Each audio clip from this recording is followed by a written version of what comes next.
Hi everyone, welcome to our first conversation series, Keeping Up with New Zealand Thai Chamber of Commerce on digital transformation today. For those who don't know me, I'm Maya, President of the New Zealand Thai Chamber of Commerce and your host for today's conversation. We are having this conversation to let people know about how the Kiwi and Thai companies doing the business and how we might be able to help your business as well. We have Tomasz Kos, who is one of our committee's members and the founder of KOS Design, a digital agency, here with us to share his expertise on how we can adapt our business online under this situation. And also Kun Magaritta. She is also one of our committee member and also the executive director of Carilac and Ferns Thailand. She import New Zealand beauty products to Thailand, and she's here together with her partner George. She will share us with her experience. She will share us with her experience on how her business has transformed to market and sell online. We will offer for you to ask us a conversation after Thomas and Kun Margarita have already spoken. So let's get started with Thomas first. If you can let us know from the designer web design perspective, who get affected the most, especially during this time. Sure. Thank you very much, Heiko and Maya. Thank you very much for having me today. I'm glad to be sharing my opinions about the effects from the pandemic aspect and on the businesses, and also how to transform businesses from offline to online.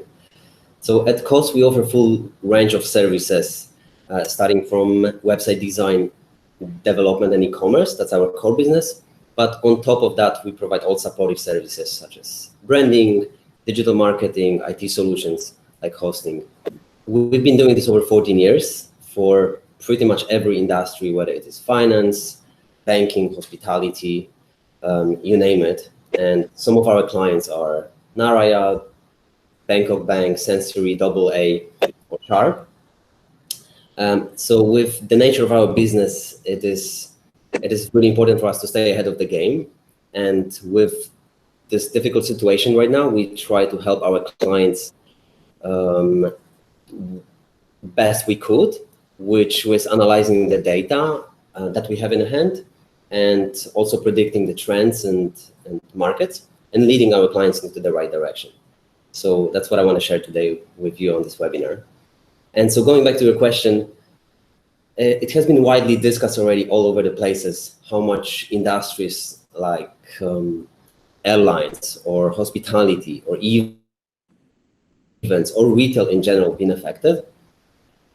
But from our perspective, I would rather focus on readiness and agility of the business. So let me put it this way: clearly all businesses are affected, but the one without strong online presence are the ones that get hit the hardest. So imagine a retail shop or a B2B business or traditional shop house that rely mainly on a salespeople without that focus mainly on offline channels, and without any of these channels to reach out to the clients. Those were slowly dying even prior this outbreak. So, and the reason being is your sales and marketing channels are non-existent when all malls are closed. So again, this retail shop, it's at the mall, malls is closed, people stuck at home, so they simply have no access to your business. So the bottom line, your business or revenue is in trouble. And in the long run, you don't lose only sales, but also your existing and potential customers to your competitor who is just more agile than you. And remember, it is always much harder to acquire a new customer than retain an existing one. So that's where we jump in and to help the clients and figure out their digital transformation plan and execution. So, Kos, you know that like me, I also have the website. Many other people also have the website as well before this situation. But how do we know that we have a good one, and whether we can improve our website or other social media more? Like what other tools or tech advance that we can use to help us grow our business?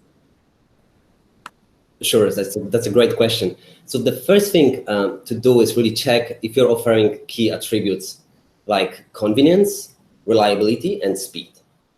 So convenience means is your information accessible? It has to be accessible. Imagine people during this outbreak, during the quarantine, they stay at home.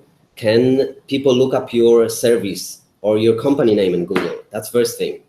And when they find you, is your information presented in a way that it's clear for them what exactly you're doing? Is contact details available on the site? Do you have a proper call to actions on the site? Is it clear and convenient from the web usability point of view? We face so many times the problems when the clients want to go with the sitemap so deep and complex that it's so hard to really understand what is this website about and how to navigate it. And so secondly, reliability. If you already have a website, is it safe to open the site, or is it under the scamming attack, which is happening especially recently so much more than regular? Does your website look credible? Is it updated? I would recommend, in your case as well, having testimonials or reviews on your website. That's something that builds the trust for your customers. Or services like healthcare or educational service, those are the services that should definitely have such option. So these factors really matter for the decision-making process for the consumer before they even contact you. They judge you already even before they have that information, whether it is out of the internet or not. So another factor is the speed, and speed also affects trustworthiness. And it's also extremely important factor in terms of Google, in terms of search engine optimization. According to the latest research, not sure if it's latest, but it's 2019 research from Google, 53% of the users will leave your website if it doesn't load within the first 3 seconds, which is quite enormous. And speed also from your side, how's your response time to the client. And you can use so many tools to monitor those things, such as Google Analytics. Google Analytics will allow you to see who your customers are, what they like on a website, what they dislike, which content they read, how much time they spend on a particular page, or how do they find you, what keyword they use in order to land to your website. So that is definitely one tool I would recommend to use. And if you want to up your game, use tools like Hotjar or Live Session, where you literally can record every customer session the moment they land on the website. And so you can track their mouse movement. You can see if they use the mobile, how do they tap, how do they scroll your website, where is any problem, whether the button is too small or is it too big. So you can analyze based on that so many things and adapt. In fact, I would like to show you later on in a practical way how it looks like. So those definitely are things that would increase your conversion, because eventually that's what we need to focus on. What is the name of the app that you just mentioned again? It's Hotjar, or the other one is alternative is Live Session.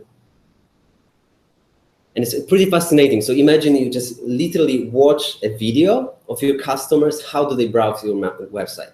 How do they move your, I'm going to write it down in the comment. How do they move the mouse? How do they click from one page to another? What's the transition from the moment they land on the website until they exit? So that's mean when I do a shopping online and then I zoom in, zoom out to see this dress, then the people on the back can see that this is how I like to do the shopping, right? Exactly. They can see literally. We used to. Now we have this GDPR, this policy of the privacy policy, but we used to be able to see when you were writing an inquiry, so we could see exactly what you were writing in the comment sections or in your inquiry form. So it's pretty fascinating. I just wrote down on the comment section what are the tools that I mentioned. Okay. Do you have any showcase or study that you did for other cases, other customers of yours? Oh, absolutely. So let me show you our works. I'm going to share my screen right now. Does that mean you have to help them with the pictures, tell them the quality of the pictures as well before you help them do the website, and then when people zoom in and zoom out, they can see more details of the products? Exactly. So that picture on you're referring to e-commerce website, and that picture should be high quality, where you will be able to zoom in and zoom out the details. So as you can see on my screen, this is one of our clients. It's Naraya. They used to have their sales, and they used to sell the products on social media and on the marketplaces like Shopee or Lazada, but which are great options. But recently they decided, and it was prior this outbreak, they decided to have their own channel, which is a great call, where they can control fully their brand, their sale process, the whole storytelling part. And so we built this website that is completely branded for them. I mean, it's kind of represent that this is a product for affordable bags. And so this is how it flows. We start from navigation, which is very friendly. We have, and this is how we start as well. So before we do the due diligence, the discovery session with our clients, we learn who the target is, what problems they have on the website. So one of the target are Chinese and Japanese tourists, and hence we did multi-language site, and we have Chinese and Japanese language. Which we learn from one of these tools that I mentioned, that the Japanese people, the first thing when they land to the website, they like to change their currency and their language. The navigation is all user-friendly and accessible, meaning the clients can browse products by type of the product, so it's bag, accessories, clothing, but also by the brands. So that was one of the goals as well. They wanted to have this one thing at one place. So we can navigate it website by brand again, where we can see the picture preview and collections. And one of the feature as well, and this is something we learned while the discovery session. Again, one of the key factor is to listen as well and foresee the problems.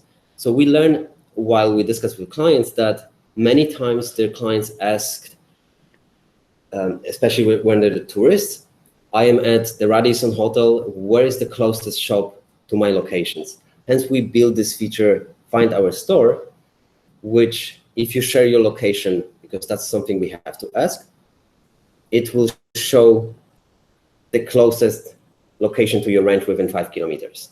So the first store, it's Paradise Shopping Mall, and then Sukhumvit 24. And it shows also what's the location.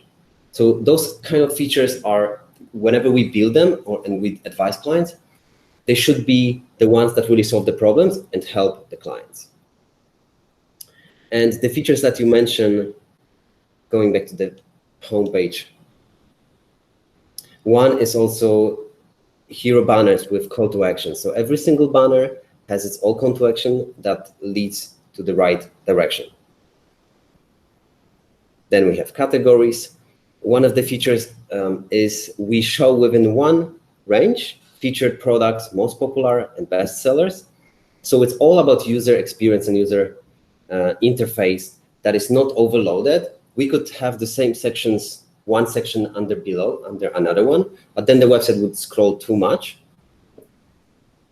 And also one feature important is especially for returning customers, or for the customers that they know which products they are interested in, they can just select the type of the product and add to the cart directly from this place. So without going to the details of the product, we can already add the product to the cart. It's what we call a quick buy option. And also color switch. So for example, this one. So we can do many operations, and we are only on a homepage right now.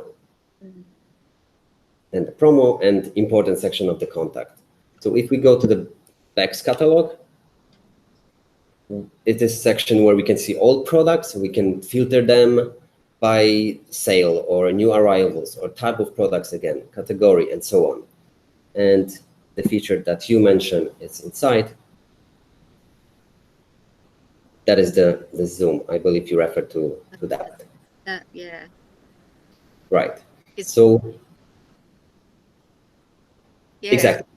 Because people like to see, like to touch, especially Bingo. Asian people, we like to touch and try the products. If we cannot go outside because of the situation right now, at least we can zoom in and see the details of the product. Right. Indeed. Yeah. And also another feature, because again, their target are Chinese or Japanese tourists, we implemented the payment gateways that it also relates to them. So you are able to pay here with WeChat or Alipay, which is the most convenient for that target. Another example that we are very proud of is AA. AA is a global website that we built. It covers 56 countries and 36 languages. So we can switch anytime to a particular country or particular language. And the way we build it, again, it's always different. If you look at our portfolio, every website is different because we never use some sort of templates. It's always a branded and custom design. This is extremely important as well. So when you land to the AA website, you kind of get an idea that that's the brand, that's AA, with features like featured product, their CSR, global footprint, and then, for example, gimmicks like this, where is this folded paper. So that gives you an idea what kind of business you deal with or what brand you deal with. And then very important UX, UI, user experience. So this is extremely important part, especially for complex website like this. We kind of navigate the visitor what they should do next. So when we landed on A4 paper here, we can read the content, read what kind of products are those, and when we get to the end of the page, we can do the call to action for the buy this product now, or if it's B2B, contact your authorized sellers, or go to the next product, which is a free paper. So that is extremely important. We should not let the visitor think. We need to think for them what they need to do or what actions we want them to leave the website with. And maybe the final example, this is one of our proudest websites. It's DM Home. It's a luxury furniture for sophisticated professionals. And it's storytelling. So again, every website it's different. It has different purposes, different actions. So when we scroll, we tell the stories, how many years they are in the market, how many brands they operate with. And within a homepage right now, we sell so much information right now that is not overloaded. And the final thing I wanted to show you this example of the live session, the tool that really helps you analyze the customer analysis behavior. So this is, for example, we can see here our users. This is based on our websites. We can share that. We can see which city they came from, which device they used, and how much time they spent on the website, and most importantly, what actions they did on the site. So we can see here that the mouse movement This customer is trying to analyze the content. So skip it. And then the scrolling. And so here on the right side, we can see like even auto scroll has been paused. So probably this is a patient customer browsing through, reading the content. And then let me go back to move forward to some actions. Yes, and then we can see on the right column here that client click name, click image, and so on. So again, based on that, we can learn so much and adapt to improve our conversion or just make a website our better. Back to you, Maya. Thank you, Kos.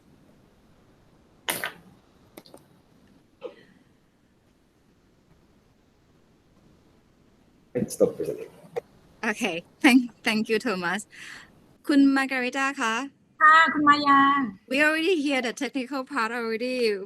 Could you please share us with your experience and how your staff enjoying working online platform right now? Yeah, definitely. So first of all, let me introduce myself. My name is Magaritta, or most of the people call me Mag. It's shorter. I also got Kun Josh here with me. He's my life partner and company's partner.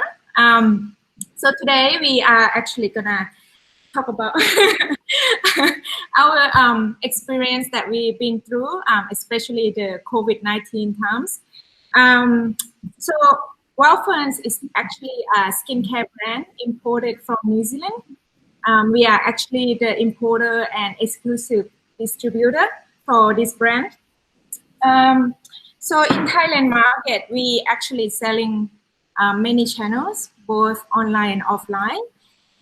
For us, the biggest challenging during the COVID time, there are a few problems. So I'm gonna list out. First, start with the lockdown. So everyone experiencing that. We can't go anywhere, you know, all the more lockdown.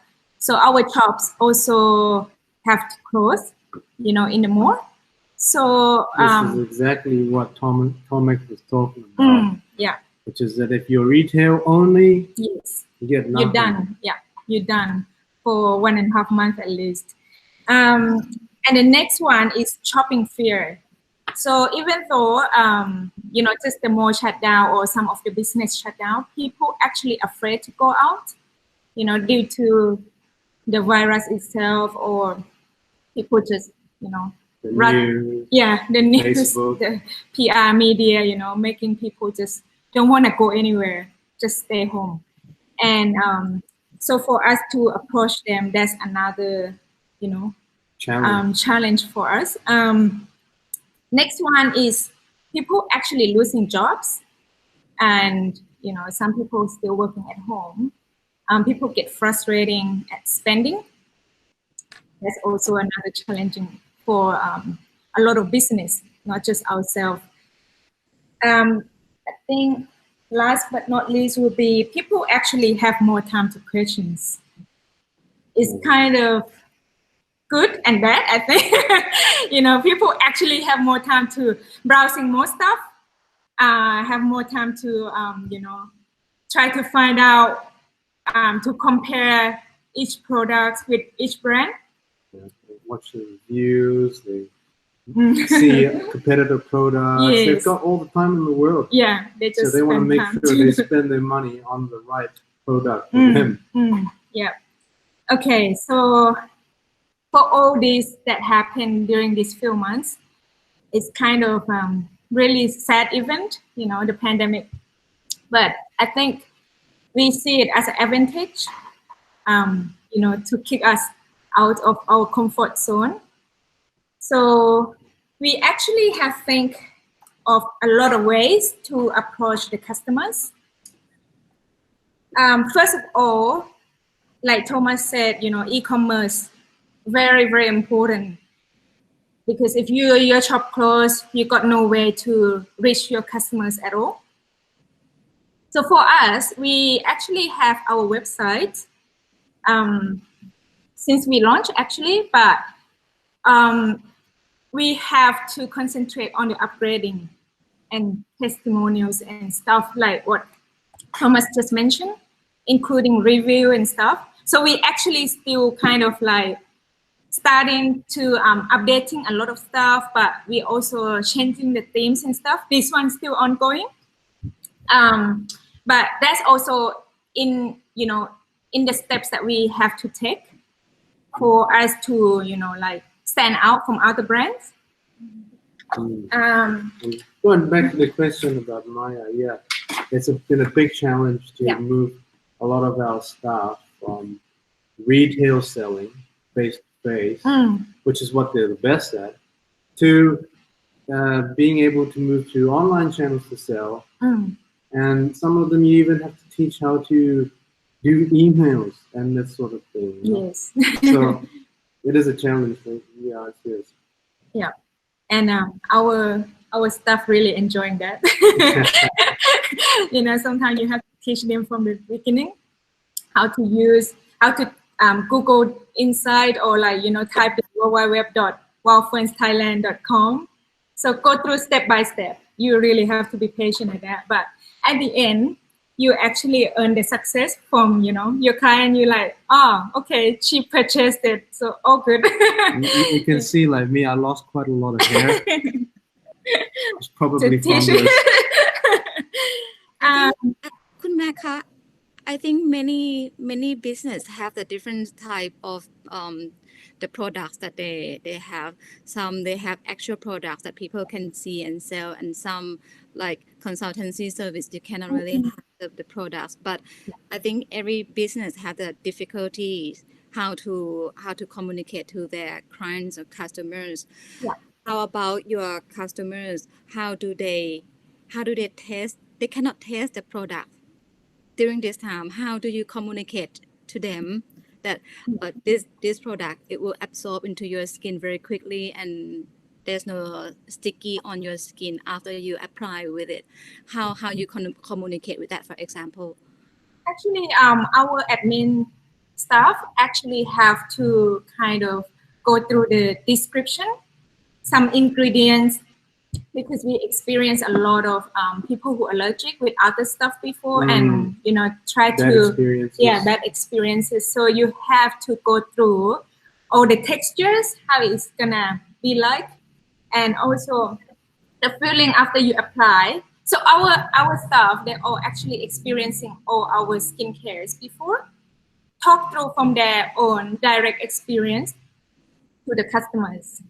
And sometimes customer kind of like, oh yeah, I understand what you mean. You in their shoes before, you also, you know, get allergic from this type of stuff before, and how we gonna solve that for you, more like a consultant. So if you listen more, then you can solve their problems. Very important.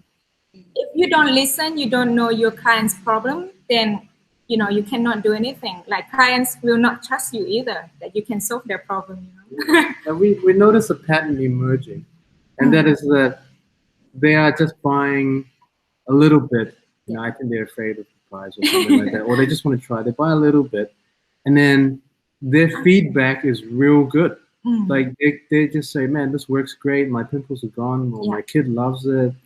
It's working great. And then they just double or triple the order afterwards. You know, they want to try other things.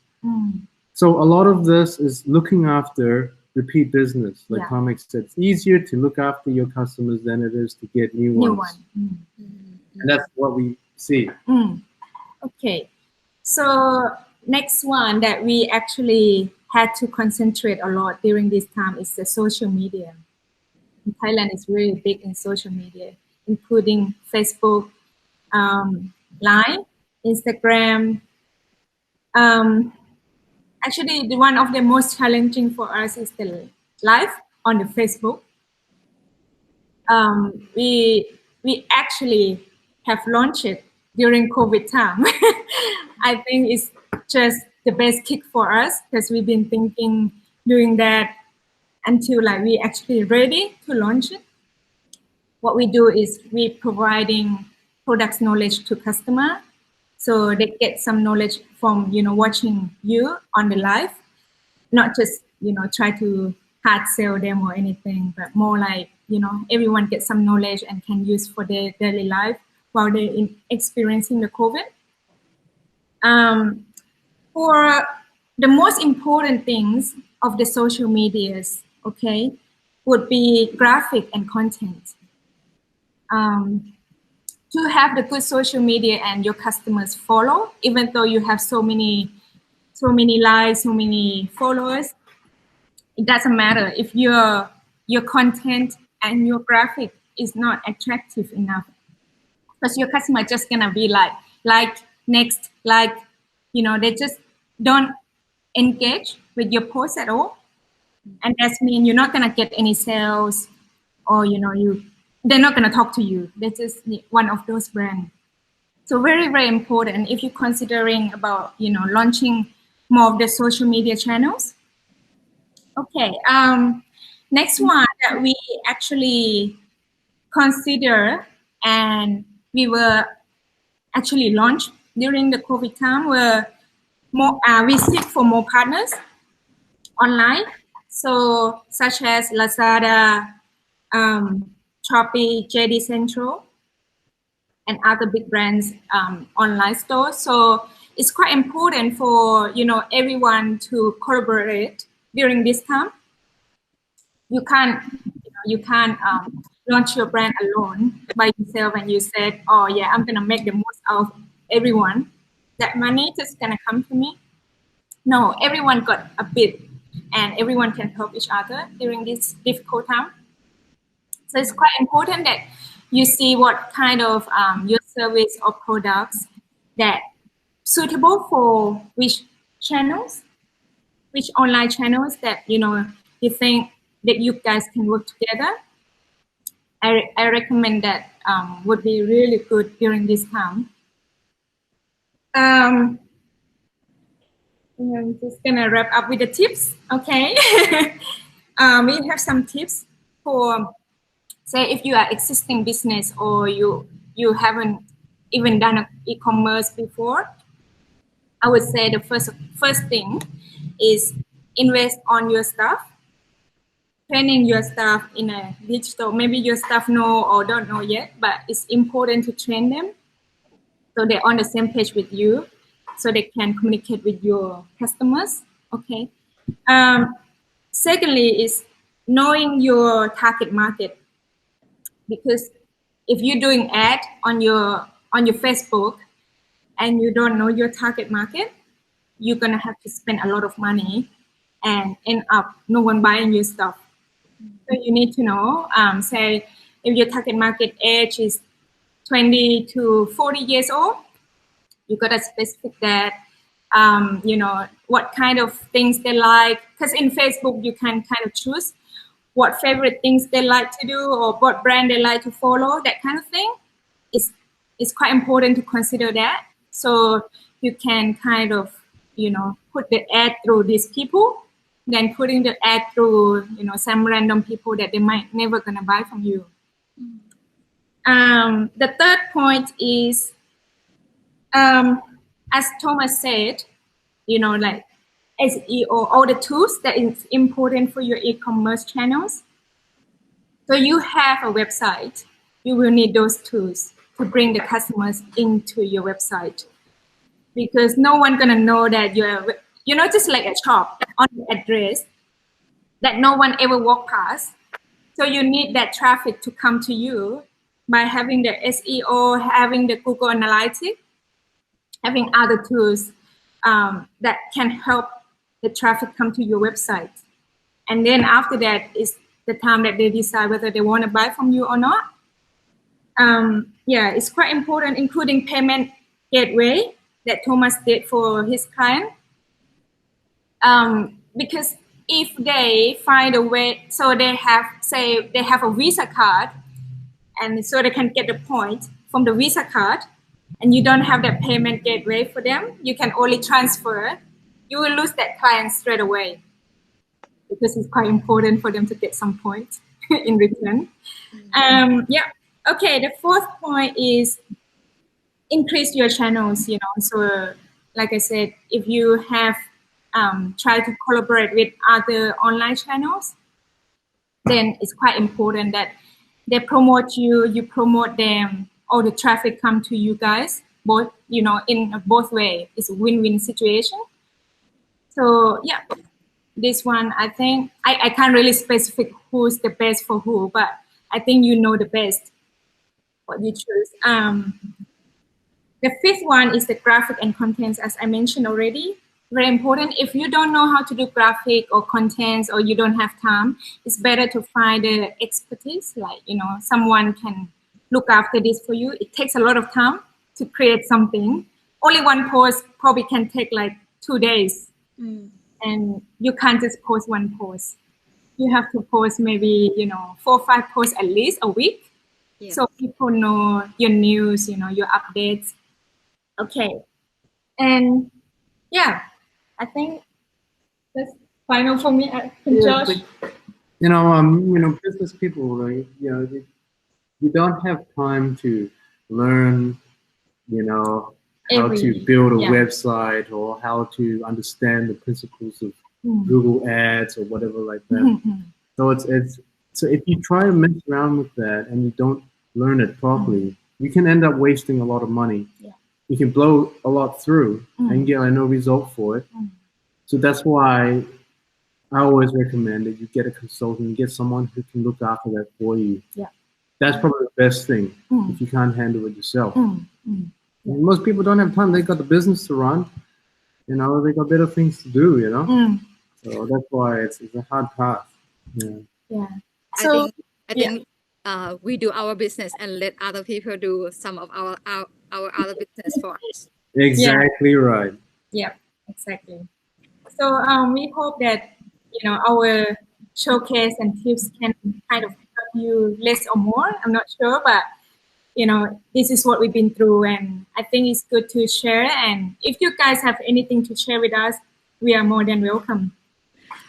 I'm sure that we have people who would like to ask you and Thomas questions as well. So now the time. Does anyone have questions to either Kun Magaritta, George, and Thomas? I have a question. Yes. I put my question in the chat. The bird that you have on your shoulder, is it part of the brand? This bird. Ah, right. Is it a mascot? Like, I'm curious. It's part of He's actually our brand ambassador. See, I want to see the bird. Can we see the bird? Yeah, he is our brand ambassador. Our natural principle of natural. But he's actually from Australia. Yeah. This guy, not from New Zealand, unfortunately. Does he have a name? Yes, his name is Cocktail. Wow. Okay. Yes. I think that's a nice tool that you have here for your branding. Well done. Thank you very much. Thank you.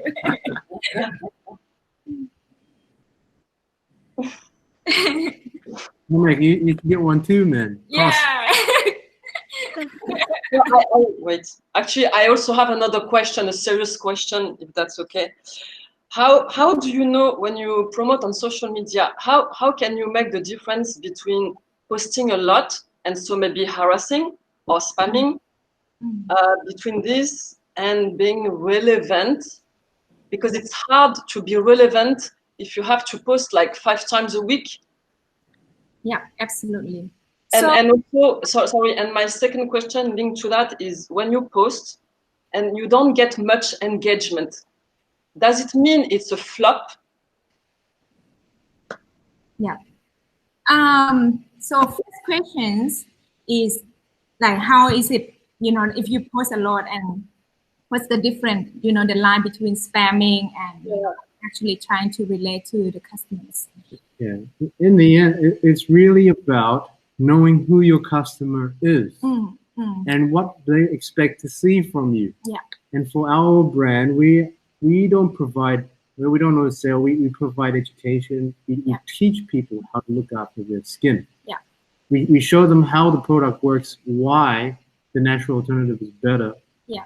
You know, and we get these people come up to us at our shops, and they scroll through the posts and be like, oh yeah, this one here, I read this one. This one's really good. Which one is this one? Can I buy this one? Or which one has the witch hazel or whatever? Yeah. You know.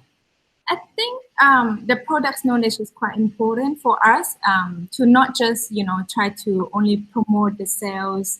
You can buy now and get 50% off or something like that. But we do have that sometimes with some of the customers, not everyone. Some customers so for the Facebook, you don't do broadcast like Line. I'm not sure if everyone know about this, but so for the Facebook, you kind of have to go through ad unless you want to copy and paste in the inbox, which is the Facebook will recommend it as a spam. Okay, if you haven't chat with them recently. So on the Facebook, what we do is we actually post, we do ad, especially sometimes when we have promotion, we do in a friendly way. We don't do too much of the like a hard sell. Same thing to the Line, it's a broadcast, but customers tend to receive only some posts that is not too much, like some important posts, not as much as the Facebook, I would say, because it's too personal. On the Line, you get the message all the time. Experiencing some business actually sending me at midnight. Right, yeah. So it's like, okay, it's my personal time right now. I just want to sleep, and I'm not sure if someone sent me important message. But when you look, it's like, oh, it's an ad, like someone tried to sell you something. So it's about choosing the channel, like the appropriate channel for your communication. Okay. Absolutely, and the time, the timing that you want to post. There always a time of your customers. Say some customers are early bird. They wake up at this time, they go work at this time. This time they actually decide to browse through something. So I think this is more of your data, like your business data, that you might know what type of customer they are and what time they wake up, what time they browsing stuff. Not everyone, of course, but we say majority. Some of our stockists say, like, I think the best time is during their driving. You can post broadcast at that time, so people, they're bored and they just pick up the phone and they see your broadcast. But whether they want to think from that moment, because like say they put up, like they look at your broadcast, say, oh, it's sell 50% off right now, and then are they gonna go in and buying your stuff while they're driving? That's also important, right? Like whether they're gonna take action straight away or they're gonna take action later if they still remember. So I think all the things you need to consider as a business. So if you're probably wondering why we have so many car accidents here, it's probably one of the reasons. Hinda, I think it's a very good question. I want to adapt that indeed when it comes to social media, but when it's about setting your business, you can categorize them in three groups. So one is social media, like accounts like Facebook, Instagram, or marketplace like platforms like you mentioned, Shopee, Lazada, JD,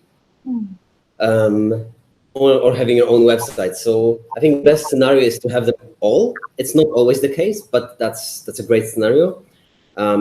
Marketplace many times, especially when you start, will help you with your brand recognition. But the problem is in the long run that your brand will just fade away among all the other products and brands there. So that's why many of our customers just go for full e-commerce with their own brand, like Naraya recently. Okay. And also you may seen, I'm not sure if you've seen on Facebook these groups where the businesses, it started right away with the pandemic. Groups like Jula Alumni or Tamasart, I think it's called Fakran, if I'm correct. Yeah. It started with this idea that like their shops are closed, so they want to just look for new channels to sell. And it's great, but then the problem is if you post, you're competing with so many other businesses, and your post will just disappear within a few minutes, right? It's always I think at the end, it's always the same problem. You compete with so much information. how can you grab the attention right away? And actually, Tomek, I have a question, if that's okay, actually, for you. Sure. For me, storytelling is, I think, is the key of sales, definitely, right? And as you said, the website has different goals. What are you trying to achieve? Are you telling a story? Are you trying to inform?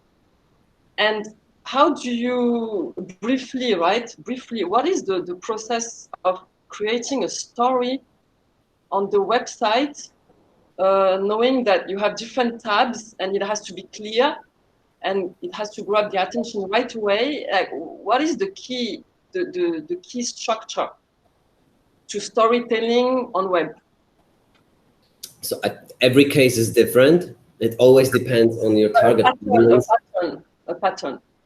A pattern. I don't think there is a really. I mean, the pattern is really to do the proper discovery. Ask the right questions, and listen your clients and listen your clients' clients.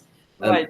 To give you an example, we built last year a website for a bank in Myanmar, which is completely different target. It's different scenario. So we had to learn from the first thing that infrastructure there is not great. I mean, their internet is slow. So we had to have in mind while building the design and website that it has to be perfectly optimized. Two, most of the users, 90 to 95% of their bank users, clients, are mobiles, mobile oriented. So it had to be perfectly optimized for the mobile. So again, it's first identify the purpose of the website, understand and establish your business communication goals. What is your website for? Who is it for? What are your customers or what they're looking for? So when you ask the question, because like you said, you listen to you get information from the customers, but what kind of question do you ask them so you can take this input and go build the story? Sure. So if it's a new website, again, who is your target audience? Who are you selling this for? Is it domestic? Is it Thailand? Or is it Southeast Asia? Or are we talking global? What the age of your customers? Is it females or both or men's? So really all those questions that really help us to define what's the user journey, what's the design going to look like, and in general your competitor benchmark goals.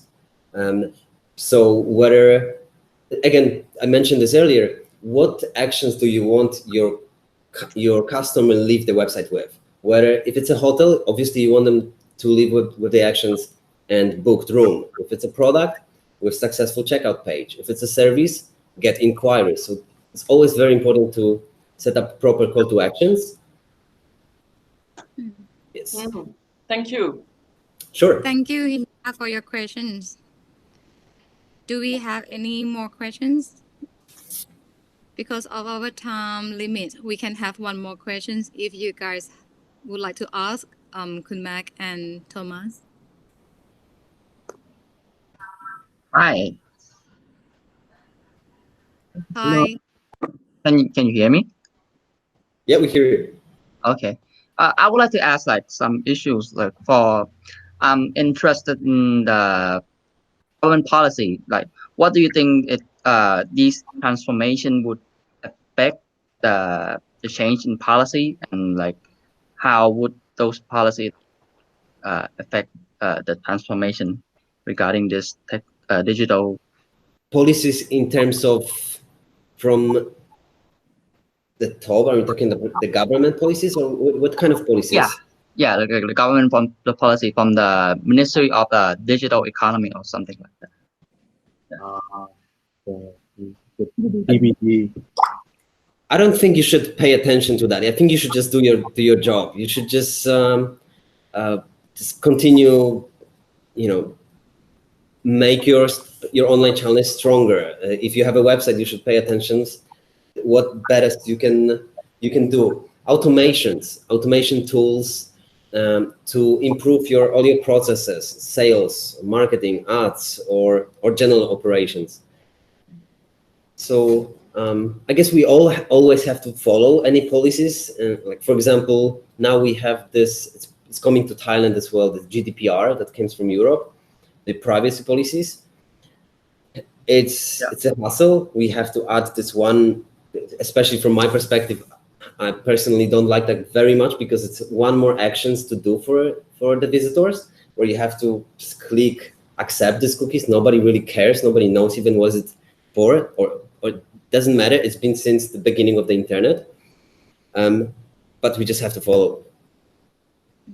But that's really link all those integrations, those tools that I mentioned together.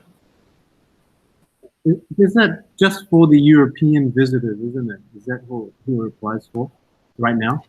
I think if you are in the hotel industry, you also apply for that terms and conditions to be put on your website and other social medias as well.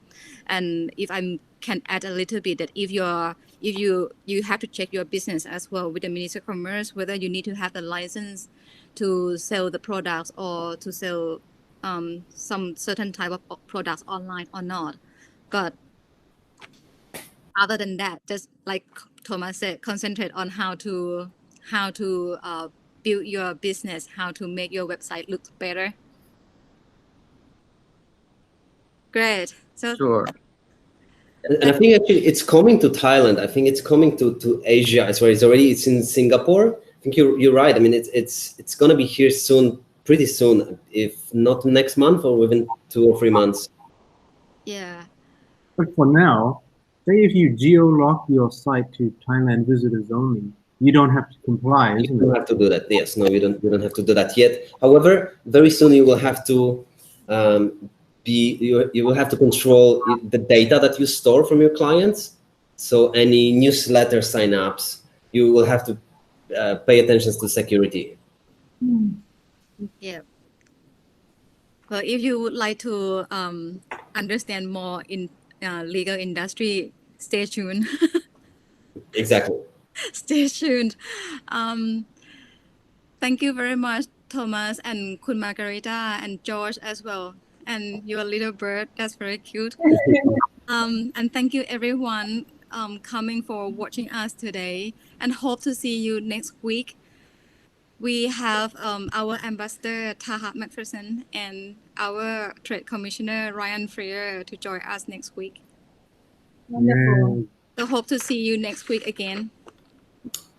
Thank you very much. If you find this helpful and would like to learn more about setting a website or promoting your business, feel free to contact me at kos.co.th, or you can just Google us, Web Design Bangkok, and you will find us at first place. So thank you very much for your time again, and I really appreciate it.